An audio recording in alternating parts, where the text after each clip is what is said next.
So I just did a program for my Rhode Island College's basically students and staff about workout recovery and how to get the most out of your workouts, like to not be sore all the time. And I realized that my RA peeps, my arthritis peeps, might not even know what this stretch strap is or ways to use it, because even the athletic population didn't really know much about it.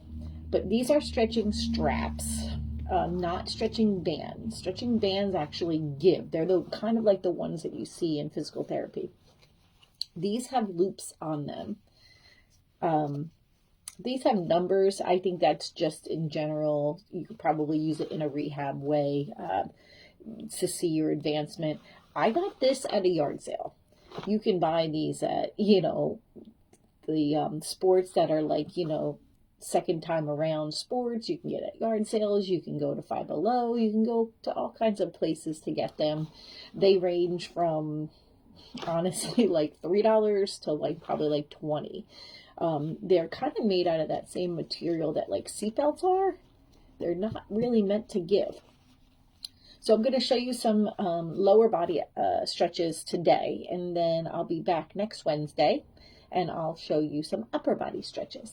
So some lower body stretches. Now, just to let you know, I have a fake hip, and so these things are safe to do. Do them,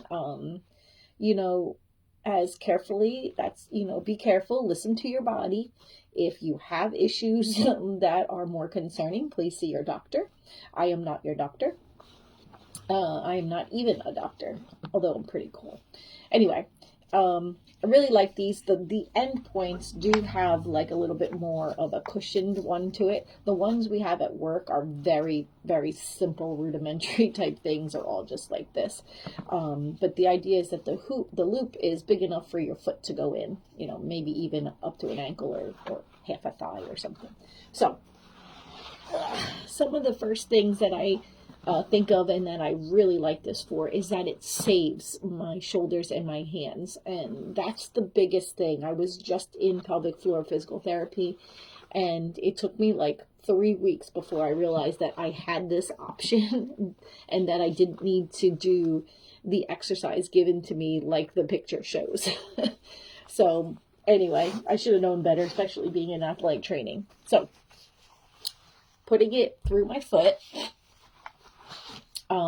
If you notice here, like it's off balance, it depends on what you're going to do with it. Like if you want it to be equal length, that's fine. But one of the first exercises I can think of, and this is great for like strength issues, if you have strength issues, just by doing a butt stretch, I don't have to like lift funny or hurt myself or not even have the right strength. So this is a butt stretch. This is great for the hips, great for hamstrings, quad injuries, anything at the thigh or hips, anything low back. If you have low back issues, you can do this glute stretch. So knee is bent. This is across my body, as you can see, and all I'm doing is I'm bringing it up towards me. This knee I can push here if I want. I can rest it on this thigh. I can raise this other leg up and hold. If that's too much for you, bring it on an angle and up. So get a good stretch there. Try to keep it into like a 7 position here. It's a really great stretch to do. You really need to be doing it like 3 to 5 times a day. Okay, I'm going to equal this out for a hamstring stretch. And also this is good for a little bit of like, if you've ever been told about nerve flossing, neural glides. This is also good to have for this. So let me get this sort of straight. Okay. Already hooked up, already up, just going up. Let your body relax into it. Don't worry about crazy. Now, the great thing is I'm going to loop my hands, even my wrists. I'm not even going to use the grip. I don't have to use the grip. If your hands are hurting, just leave them and use your arms. My knee is bent. That's fine. It's fine to bend it. Don't worry about what you were taught in gym class 40 years ago or 20 years ago, like I was. Just get the stretch here. This will get, maybe you'll feel it lower, maybe you'll feel it upper where the hamstring attaches here. But go ahead and just, feel that stretch. About 30 seconds hold. If you're looking to get more of the fascia, a myofascia stretch, it's closer to 90 seconds, 120 seconds.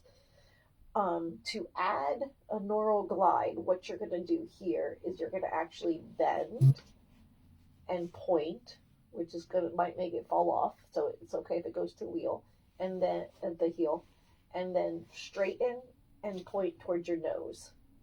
So bend, point down, and up to your nose. That's kind of going to be a neural glide. You can totally look that up. Nerve flossing is an easy way to write it. From here, you can straighten if you want. Just lower it. The hamstring has 3 heads, so 2 of them are on the inside, and 1 of them is on the outside. So you want to also go side to side.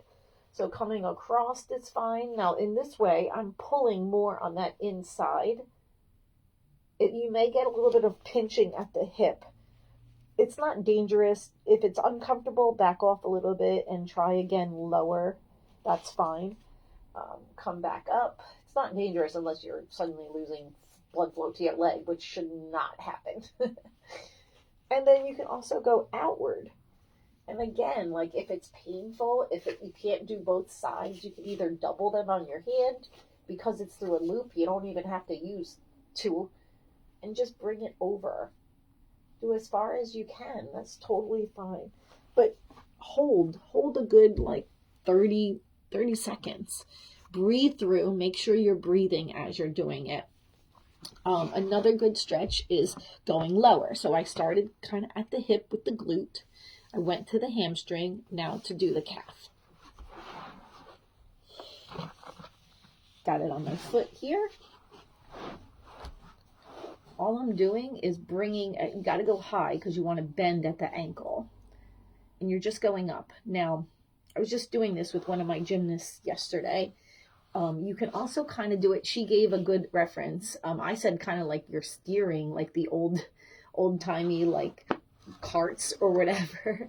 You can also, she said, oh, like with a horse. I said, yeah, like the reins of a horse. So you can kind of turn one side and get a little bit of a tilt in your ankle. That'll get the outside gastroc or the outside calf.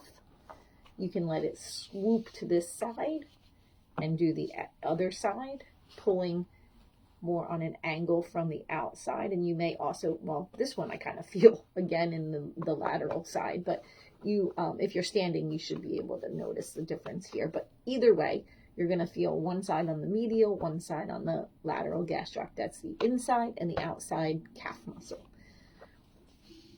So get a good stretch there. You can also point for a moment and come back up. It's okay if it feels like a little bit, I don't want to say tingly or burny, but like this weird kind of discomfort, but also nice, kind of a nice pain, that's okay. You don't want anything sharp or shooting or like something that's like, I gotta stop. If you're feeling that, you're going to do the opposite to your body. You're going to end up crunching it, like you're going to end up spasming the muscle and making it worse, and then you're not stretching again. But stretching 3 to 5 times a day. When you hear people say, oh, I stretch all the time and it doesn't help, one of 2 things are happening. Well, 3 things one of 3. 1, you're not hydrated. 2, you're not stretching often enough. You're in this body walking around doing stuff for at least 12 hours a day, doing something, whether even if you're just sleeping during the day or you're in bed, your body is stagnant or it's very active. And in that case, you need to stretch more. Give your body a chance. It's going through, it's the system of, using and helping you function or not function. So just give that opportunity to your body to relax a moment. The other thing is you may have issues with your fascia. And that is that connective tissue that's throughout the body. They actually believe there's more fascia tissue than there is skin. It's the largest organ is where the science is saying now. If it's the fascia, hold the stretches for 90 to 120 seconds. So it sounds scary to say, oh my God, a minute and a half. Don't tell yourself it's a minute and a half. Tell yourself it's 90 seconds. It helps. But like I said, you can raise up. I get a little bit of a stretch, almost like a nervy, tight stretch here, but it's weird. It's not painful. I'm going to continue that stretch, or I'm going to back off a little bit. So it's really too strong here. I'm going to just back off a little bit here, or maybe I'll point down a little bit and come back up. It's okay to modify. Try ways to modify. A hip flexor stretch. So remember, I said we're doing lower body. Also, make sure you're breathing. It's really important. This is like probably the number one way that we first started using it back in the day, is to stretch this hip flexor. Now, personally, I think the best way is like sitting on a bed or a couch, but I'm going to show you from a position of laying down, and then maybe if I get in the mood, I'll sit up here and move the camera. So you can be side lying, you can be on the bed, on your back, whatever you feel comfortable. Don't sit on a hard floor if it hurts. Get a $5 or $10 like yoga mat to sit on. You don't need to torture yourself. So side lying. Now you're going to take this and actually you're going to loop it over your shoulder, because now you're going to like drag it behind you. Go pull it behind you. And this is all you're doing. You're just giving it a pull. I'm going to make sure my leg isn't coming up. My hip, this IT band guy is going to probably try to want to come up. I'm just going to leave it like this and pull back. If you're not, like if it's slipping off of your foot, just go ahead and put it on your ankle. Totally fine. And pull. Take your breaths. Make sure you're breathing. Keep your shoulders down. Keep your head down. I know you're not seeing it very well. You're just getting a good pull there. Keep this a little bit equal to the midline, to the middle of the body. Like I said, you don't want it up.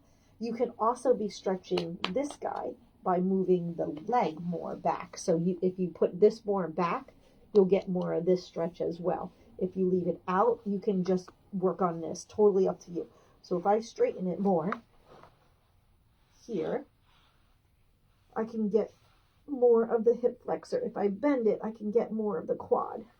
Which, by the way, one of the quad muscles, rectus femoris, he's the guy in the center. He's also a hip flexor. So you're kind of killing two birds with one stone if you get that guy.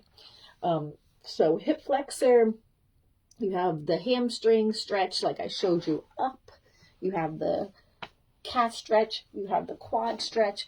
You can also do a groin stretch.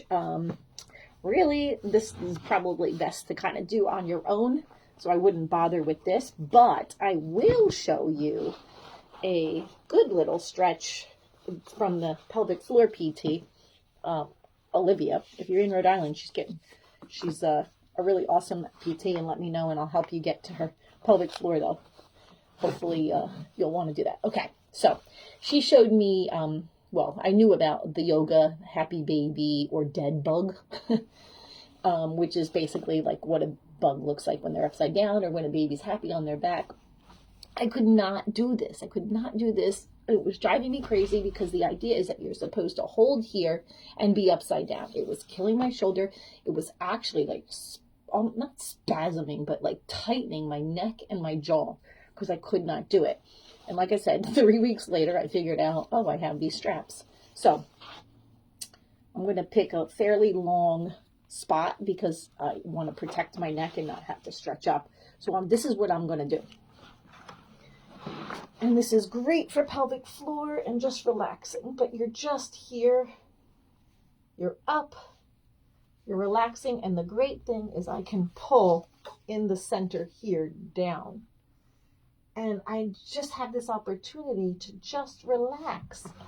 I can relax my arms. They're not like you can see my elbows aren't like super tight and I'm not trying to reach.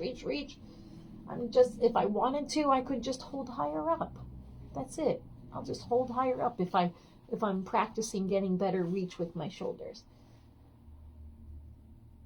So you're just holding this. This is a nice 30-second stretch. As you see, I'm holding in the center, and I'm letting my hips kind of splay out. If your hips are too close, you can change the band loop and bring them out. If it's too much for you, move it closer. That's fine. See how they're closer? Now I can just lay there and just relax at the hip, relax at the pelvis, relax the abdomen, and go through my breathing techniques. It's so much easier with the stretch straps. If you need a link, I'll see if I can find some, suggestions on Amazon, and I'll put them in the comments. So maybe I'll check that out in a few minutes. So let me know if you have any comments, if you have any questions for me. I can totally help you out with this. Those are like the big ones I would do. There's other ones you can come up with, like for like the outside muscles, but they're pretty easy to just kind of stretch on your own. However, I will show you something. If you're having a hard time, you can just kind of use your other arm to pull away. Use this arm to pull close, use this arm to pull away. You can come up with all kinds of great stuff. So comment below if you have any questions, if you liked this stuff, and next Wednesday I'll have upper body stuff. Enjoy!